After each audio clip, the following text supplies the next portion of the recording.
it is good that we are discussing serious issues. Mr. Speaker, one of the biggest agenda of President William Ruto was on fixing the mess in farming through guarantee minimum returns, coffee and tea sector. Mr. Speaker, the President continued to perform exceptionally very well in fulfilling the agenda. Even today, Mr. Speaker, a few hours ago, I want to congratulate His Excellency the President because he continues to prove wrong the naysayers by launching 1,010 affordable Mukuru Estate affordable housing program. The unfortunate part is the Senator of Nairobi did not turn up, but the entire leadership of Nairobi was there Senator to prove. Senator Fernandi. I'm just tying up with... Confine your contributions to the matter at hand. Mr. Speaker, as you know our standing orders on the issue Speaker. of relevance. I don't want to rule you out of order. Yes. Please proceed with your... Mr. Speaker, with your contribution on the subject. I'm coming there, Mr. Speaker. I'm bringing it home. You're already there. Can you proceed? Yes. Mr. Speaker, thank you, because I wanted to show the nation that the President continues to fulfill his agenda. One of the agendas, apart from affordable housing, is the issue of guarantee minimum returns, the coffee sector reforms, the tea sector reforms, Mr. Speaker. And we continue to prove our naysayers wrong. Even in the dairy sector, Mr. Speaker, it is a fulfillment that will not go unnoticed, Mr. Speaker. Mr. Speaker, you should rein on Senator Eddy shouting, and yet he's the chairman of Roads and Transport announcing, and I didn't see him there.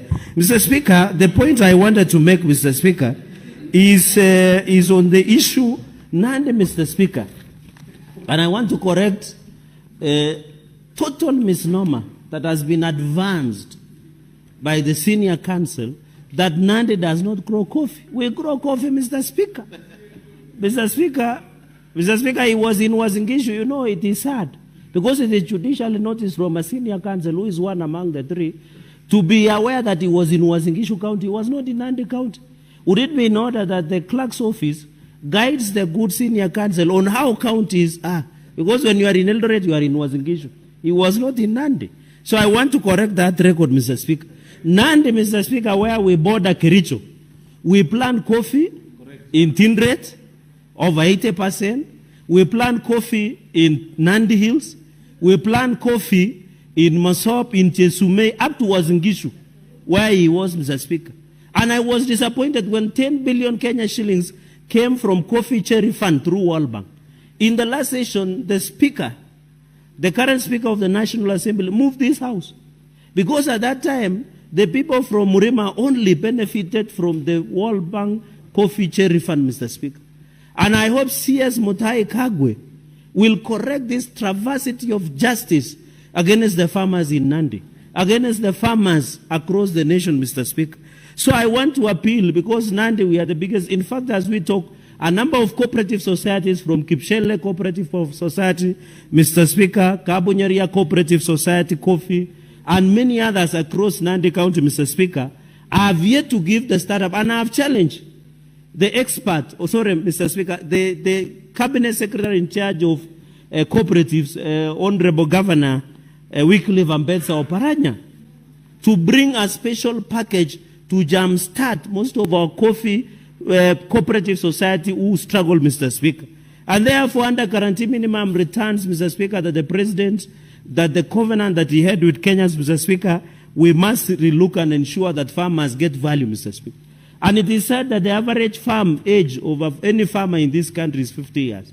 We want to encourage the Gen Zs and the millennials, Mr. Speaker, to be part of bringing agro business in terms of running of our farms, Mr. Speaker. And I'm happy, Mr. Speaker, there is a wake-up call of ensuring that coffee, Mr. Speaker, is being grown. I agree, Mr. Speaker, it doesn't explain. I saw the Commissioner of Parliamentary Service Commission. I want to inform him that even as we sit in our restaurant here in Parliament, they charge us 350 shillings for coffee. I don't know, espresso or cappuccino or whichever the name, but it's coffee, house coffee. I don't know, chicken coffee or something like that. They serve us coffee. There is no cappuccino. It is called house coffee. 350 shillings, Mr. Speaker. You can imagine the frustration of first-time members of parliament who are still putting their financial in order. So it is unwavered, Mr. Speaker. So, Mr. Speaker, Mr. Speaker, it is unfair that you are charging 350 shillings coffee here. Across House of Chava is 450 shillings. Yet it is being financed by our budget from Parliament, Mr. Speaker. Even if we want to promote, when you walk in US, this is around $3, Mr. Speaker.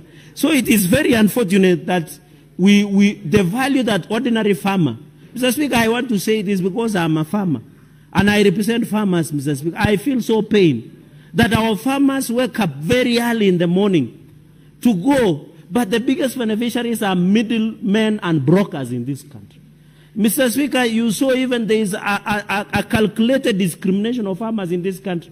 You remember we brought a statement that 34 billion worth of tea from Western Kenya had not been sold, Mr. Speaker. What offense are Western Kenya farmers committed? We are struggling with sugar crisis leasing at the moment. We are struggling, Mr. Speaker. So it is very unfortunate that 34 billion Kenya shillings were not being sold, Mr. Speaker. When you look at tea bonuses, Mr. Speaker, because tea, coffee, dairy sector, sugar cane, Mr. Speaker, are correlated. We are being paid in Nandi up to 17 shillings. Yet when you go to some parts of this country, they are being paid up to 58 shillings. Mr. Speaker, it is not fair. We must take a deliberate, even as we took coffee sector reforms. And I want to challenge the chairperson of agriculture. I have never seen them participate in coffee caucus sector reforms. I saw only the member of parliament of Nyeri Town called Duncan Matenge, who is the chair of coffee parliamentary caucus. I have not seen Senate becoming proactive. I know the vice chair, the good professor, Dr. Mundigi, the deputy party leader of DP. I have not seen their input in the coffee caucus of parliamentary, Mr. Speaker. We need to caucus, even in the tea sector, Mr. Speaker, so that we can see value. Mr. Speaker, in terms of conversation, there are better conversations we can do outside this room that will be beneficial, Mr. Speaker. Let me make a few very critical points and then I see the floor. Mr. Speaker, on the issue of the buyer, I don't agree. There was no need to define these things, so this one should be deleted. Even the coffee grower. So how will you know? If you are leasing a farm and then you grow, so what? Mr. Speaker, this one should go home, should be deleted, Mr. Speaker. Even, Mr. Speaker, on the issue, another factor is the danger of coffee theft, especially in Mount Kenya region. Mr. Speaker, I'm proposing, the unfortunate part is the incompetence in that ministry, but let me propose. Mr. Speaker, the Ministry of Interior should form what we call anti-coffee protection unit to protect our farmers. Yes, to protect our farmers the way we have done for anti-stock theft unit. Let us also form anti-coffee police unit to protect our coffee, Mr. Speaker. You have seen deaths even in Nyamira, in Muranga, in Mumeru, Mr. Speaker, where your deputy speaker comes from. Coffee is a matter of life and death. The Ministry of Interior must form anti-coffee police unit, Mr. Speaker, at least so that our farmers can feel safe. And I think also the Ministry of Interior must give powers to the Inspector General of Police, which of course is independent, to have a circular where the armed police officers are providing 24-hour surveillance and security in our coffee factories across the country. Mr. Speaker, this is because you remember the story of Chep Kube during the Kenyatta era, Kenyatta 1, Mr. Speaker. And I know the youth leader of Oburu Odinga is a custodian of history of this country. Mr. Speaker, coffee has been treated like a gold. People are dying because of coffee, Mr. Speaker. So we need issues of protective mechanisms, Mr. Speaker, so that our farmers and the farmers' produce can feel safe, because when we hear cases of death, attack, Mr. Speaker, the anti-coffee police unit should be formed the way anti-stock theft unit has been formed, and the terrorism police unit have been formed, diplomatic police unit. In fact, I think at some point, Mr. Speaker, when some of us were being removed bodyguards, Mr. Speaker, in the last session, because we had a different view with the regime that was there, we lost our bodyguards, Mr. Speaker. We had even thought that we need to form parliamentary police unit so that they are not subject to few people within powers who can withdraw bodyguards of VIP protection, Mr. Speaker. So based on parliament, in fact, we suggested. So it is not something that I'm bringing it, Mr. Speaker. What is your point of order, Senator for Meru? Honorable Speaker, I wanted my good friend, Senator Cherargei, you know, he's terming anti-coffee police unit, anti-coffee. So is it anti-coffee or pro-coffee police unit? Because it is now really, I'm not getting it right, and also maybe we might mislead Kenyans who are really watching us. Because, you know, the subject matter is very, very emotive. And I'm happy with what you have really canvassed and all the members. I was following up this matter throughout this afternoon. But can you really recollect it's not anti-coffee? Yes. Because you are saying police officers shouldn't be against the coffee. Okay, thank you, Honorable Speaker.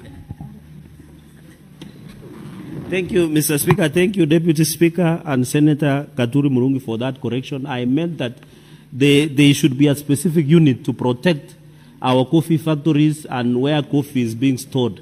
So that is what actually I meant, to prevent the theft. A police unit should be formed to prevent the theft of coffee in this country. And more so, the Ministry of Interior can start with coffee factories for now, and where coffee is being given, Mr. Speaker. And therefore, I agree that should be the least we can. And the principle, Mr. Speaker, so that I qualify my argument, is that it is not. We are not talking about the issue of giving police to prevent theft of coffee. Even I'm talking about livestock, Mr. Speaker. Even diplomats. So it is not. So Kenyans, when Kenyans will listen, we are not saying Ministry of Interior should get extra budget.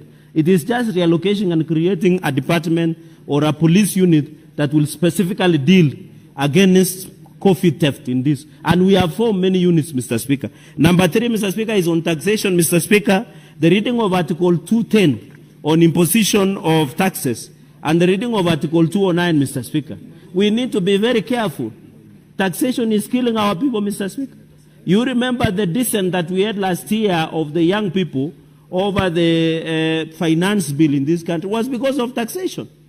Mr. Speaker, this issue of increasing levies, Mr. Speaker, whenever you walk to a coffee or a hustler kiosk here in Gara, Mr. Speaker, when you look at the wall, it has become mosaic because of so many taxations that Kenyans are paying. We need to stop this culture that we can grow the country through overtaxing Kenyans, Mr. Speaker. We need to overgrow that.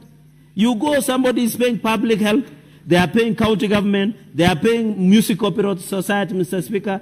When you look at the number of taxes that Kenyans pay, even at the smallest level, Mr. Speaker, we should do away with this taxation. And this culture of double taxation is killing the business in our counties. Because if you are buying machine cut stones in Thika, before you enter Nakuru, they want you to pay cess. Before you enter Wasingishu, they want to pay you cess. Before you enter Nandi, they want to pay you cess. Mr. Speaker, we are killing the spirit of business by encouraging double taxation. And therefore, this country will not, Mr. Speaker, will not grow because of double taxation. And therefore, I want to encourage this issue of levies must stop. Because the reading of Article 209 and 210, in as much as, Mr. Speaker, that we need to arrogate powers to Parliament. Parliament must be self to alive to economic realities. If farmers continue, or people who deal with coffee, Mr. Speaker, you know what happens? The people who do coffee business, they don't care. They will just arrogate those taxes to the farmer. And tell the farmer, we would have paid 250 shillings per kilo, but because taxation is high, we will just pay you 200 shillings because we have to pay that taxation. So I want to say there was lack of wisdom in introduction of this taxation part, Mr. Speaker, because Kenyans are tired with taxes. We only grow this country by creating an enabling environment, Mr. Speaker. Mr. Speaker, on point number 4 is on the issue of SRC, Mr. Speaker. We are overstretching the mandate of Salaries and Remuneration Commission. The business of SRC that was envisaged by the Constitution was very clear, to advise. Mr. Speaker, you know our cooperative societies in our villages, some of them run on losses. Some of them are being run by charity, where directors or people who run coffee societies are supporting as part of giving back to the community. If SRC today says people who run coffee societies should be paid 25,000, some of the coffee societies I know in Nandi County do not have that capacity. And why are we overstretching the mandate of SRC? SRC has never accounted for anything that they do. You remember, Mr. Speaker, they did frustrate members of County Assembly, MCAs. I have never seen it. When it started in 2013, Mr. Speaker, the money that was being won was more than 150. Now they have cut it down to 8. SRC we are giving SRC powers that do not have. We should not allow SRC, Mr. Speaker, to do anything, because they are the ones that their work is to advise based on the economy performance. So when you introduce SRC, Mr. Speaker, on the role that we are having, Mr. Speaker, is very unfair. Farmers, let allow coffee, the issue of SRC, Mr. Speaker, let them allow the coffees to be run by the board's managements that we have, Mr. Speaker. Mr. Speaker, another factor, Mr. Speaker, this one is on SRC Board of Directors, shall be paid as SRC Commission shall determine. Mr. Speaker, let us allow coffee is on its dead need. Let us allow the coffee to regulate itself and agree, because I don't know why members of National Assembly will want to introduce this issue of SRC in this. SRC, their work is to advise. They are not to, and you know, we have had run-ins, both at the legislative, and they have overstretched their mandate, Mr. Speaker. In fact, I'm bringing an amendment, Mr. Speaker, that we should make SRC part-time, because I think they are too idle in their offices. Until nowadays, they have realized the bogeymen or bogey women is to just review salaries of politicians in this country. We must make them, they only meet 4 times a year, and we can make part-time, because they are changing vehicles, the salaries they give themselves, because no one, who will watch the watcher, Mr. Speaker? Who will watch the watcher? No one will watch. And you know, they say when your goat gets lost, the smell of the stew in your neighbors, you become suspicious over it. So, Mr. Speaker, the watcher must be watched, Mr. Speaker, going into the future. Mr. Speaker, let us support these farmers. I want to say I reject in capital letters this motion, Mr. Speaker. Let's go to the mediation for the benefit of a coffee farmer in Cabrera, somewhere in Tindred, Mr. Speaker. Let us stand up for a coffee farmer in Kamunge, in Masab Sub-County, in Nandi County, Mr. Speaker. Let us go for this, Mr. Speaker, for a farmer somewhere in Wazingishu, Mr. Speaker, for a farmer in Kipkelion, for a farmer in Muranga, Mr. Speaker, for a farmer in Antiba Iju, in Meru, Mr. Speaker, for the benefit of this nation. We must reject this motion until and unless, Mr. Speaker, we agree, or now we can. Mr. Speaker, I am offering, and it's good the majority leader is here. I hope I will not miss in the mediation committee, because I need to educate some members of National Assembly on how coffee issues should be handled in this issue, Mr. Speaker. With those very many remarks, I totally reject this motion with everything that I have. Thank you, Mr. Speaker.